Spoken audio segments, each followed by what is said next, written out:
let's see if we can find an estimator for the sample variance.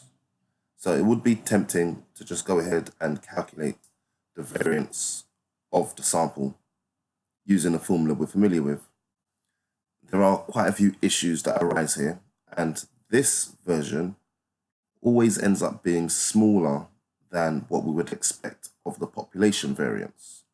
Here's just one case. If n was to equal 1, the difference between the observation and the mean squared over 1 would just be the difference between the observation and the mean. And since there's only one value, the mean is that observation. So the difference between these is 0. Now, obviously, this will not be the population variance. So this is a biased estimator of the variance. This won't work.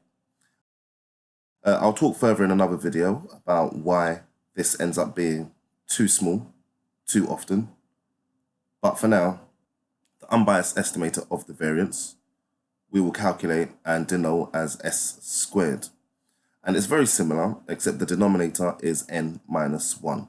Okay, you can get many forms of this. You will be expected to recognize and be able to use all of these forms. It really depends what values and variables you're given in your question to know which of the range to use. Okay, so these are very similar. I've just taken out the denominator as a coefficient. We could have s of xx as the numerator. And if you remember, s of xx is the sum of x squared minus n x bar squared.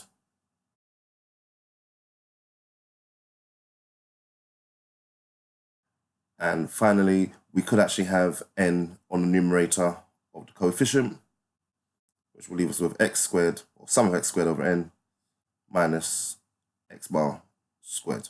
Okay, so just multiple versions of the sample variance. So we'll use s to denote the sample variance.